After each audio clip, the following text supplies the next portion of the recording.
Salut à tous, c'est Designcraft, bienvenue dans cette nouvelle vidéo pour le quatrième épisode il me semble sur le stack, donc the stack avec le réservoir et les deux boosters. Donc alors oui, hop, on a les deux boosters sont terminés, hein, on a lui et on a lui.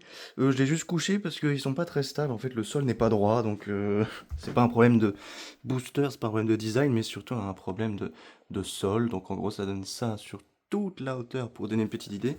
La nouveauté se situe surtout en bas, donc en dessous. Vous pouvez voir qu'il y a une première jupe, c'est pas facile, si là on voit pas mal. Il y a une première jupe et une deuxième, donc la deuxième c'est vraiment la tuyère, c'est là que la poudre sort, enfin le mélange de poudre et d'allumage de feu en fait sort. Et ici on a des petits moteurs que je vous avais déjà montré il me semble, qui permettent d'éjecter le booster. En tout cas, le recouvrement, on va dire, du booster est terminé. Les deux boosters d'ailleurs, les deux sont terminés. Donc c'est terminé des deux côtés. Purée, j'ai failli faire tomber ces... Oh purée, wow, ok. Voilà. Donc le booster gauche, il y a une petite particularité, c'est que lui, il a une ligne noire sur sa hauteur, enfin sur la partie supérieure. Voilà, donc ça donne ça. Ça, c'est pour le premier booster. Et ici, on a une petite boursouflure qui fait partie du système d'éjection, il me semble. En fait, ça fait partie de la bague qui est fixée justement au réservoir. Voilà, donc c'est petit détail sympathique. J'en profite, j'ai une voiture ici pour vous montrer l'échelle, parce que je me rends compte que c'est pas simple de se rendre d'avoir une idée de la taille de ce que je vous présente là. J'ai pris donc quelque chose d'assez générique, une sortie du 1er janvier, donc la DeLorean, et je peux même vous mettre juste à côté un personnage. Peut-être que ça peut, voilà, vous donner une petite idée. Ça, c'est un personnage Lego, et ça, c'est le réservoir. Voilà. Pour vous donner une idée de la taille.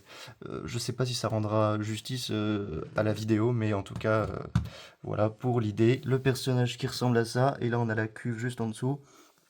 Première fois du coup, oui, que je vous montre ça à la position verticale.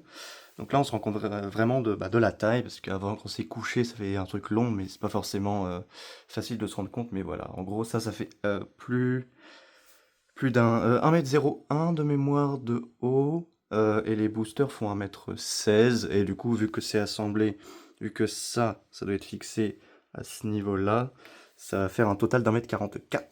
Voilà, donc quand on arrive ici, vraiment au top. Je vous montrerai ça juste après. D'abord, ici on a donc le stand, le stand, pardon. Donc en dessous, il y a un trou de 4 par 4 et ça vient s'enclencher là-dedans. C'est pas encore dans sa version finale, c'est pas encore très stable, mais je pense que je vais faire des renvois. Voilà, je verrai ce que je peux faire. Mais pour l'idée, c'est ça. Donc on enfonce ça à l'arrière du réservoir. On pose le tout dessus, on met les boosters de chaque côté. Avant, on aura mis la navette sur le réservoir, goupillée ici et posée là. Donc la navette qui est juste ici, hein, voilà, qui rentrait très bien d'ailleurs sous cet angle. Et donc l'idée, c'est d'emmener un bras le plus long possible. Normalement, ce sera à peu près là, il me manque quelques pièces. Pour supporter le vertical stab de la navette, donc à peu près là, ici. Faire une sorte d'encoche, parce que je sais que ça tiendra pas.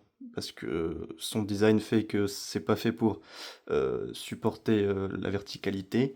Et je vais peut-être faire un renvoi pour récupérer la backplate aussi, pour supporter un peu de poids et que ça soulage un petit peu lui. Même si je peux porter le réservoir par cette poignée, je mets les doigts et je porte, donc je pense que ça peut soutenir une navette de 6,5 kg, parce que ça supporte lui-même, donc lui-même pèse, je sais pas, peut-être 7 ou 8 kg déjà, donc normalement on est large. En parlant du réservoir, parce que ça fait longtemps que vous l'avez pas vu, ici, donc j'ai fait ce que j'avais dit, donc toutes les grilles, tout le tour, c'est relié, recouvert avec des grilles, donc ça rentre très bien. Au total, il y a plus de 600 grilles de 2 par 2 pour faire ce look que j'aime beaucoup. On peut voir comme ça la finalité et le cône, ça c'est vraiment la partie la plus récente.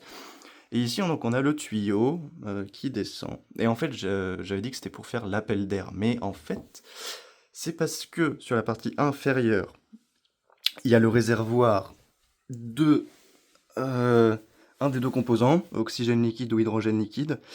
Je sais plus exactement lequel est en dessous, lequel est au-dessus, mais en tout cas, en fait, il y a une cuve qui va jusqu'aux grilles. En fait, la grille, c'est une zone de... En fait, c'est un joint entre les deux cuves. En fait, il y a rien derrière. Enfin, si on ouvre à l'intérieur, il y a les deux cuves. Ça, je l'ai pas fait évidemment, mais c'est pour ça que les grilles existent. J'imagine que ça a une vertu aérodynamique, à mon avis. Donc, enfin, voilà, je sais pas trop. Mais en tout cas, il y a une cuve en bas qui est énorme. Ça doit être l'oxygène, je pense. Et au-dessus, on doit avoir l'hydrogène. Voilà, l'hydrogène liquide, bien sûr. Et donc, ce qu'il y a au-dessus doit être mélangé avec ce qu'il y a en dessous. Donc pour ça, bah, faut bien sûr le transférer par un tuyau qui descend jusqu'à l'endroit là. Et donc là, on voit qu'il y a deux entrées. Donc une entrée fait arriver l'oxygène liquide et une entrée fait arriver l'hydrogène liquide parce que les moteurs de la navette, ceux-là, les RS-25 ou SSME, fonctionnent avec ce mélange. Voilà, ce sont des moteurs bah, à ergol finalement. Donc voilà pour la petite explication de ça. Et là, on a un tuyau qui court tout le long, et ça, pour le coup, je pense que c'est pour l'appel d'air, parce qu'il est censé aller jusqu'en haut.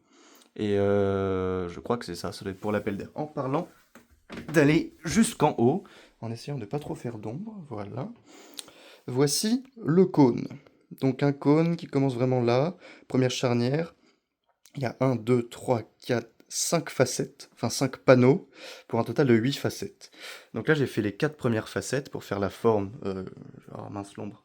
Pour faire la forme générale, donc le plus gros travail est fait en fait. Et ensuite, ça sera juste un travail de remplissage entre chaque portion. Mais en tout cas, voilà, j'ai trouvé le super design pour, pour faire le cône avec un petit enchaînement sympa. Voilà ce que ça donne. On peut voir à l'intérieur le système un petit peu. Donc c'est des charnières, des charnières, des charnières, des charnières jusqu'en haut. Et au milieu, ça c'est encore en cours, mais le cône est amené par l'intérieur en fait. Voilà ce que ça donne pour cet endroit-là.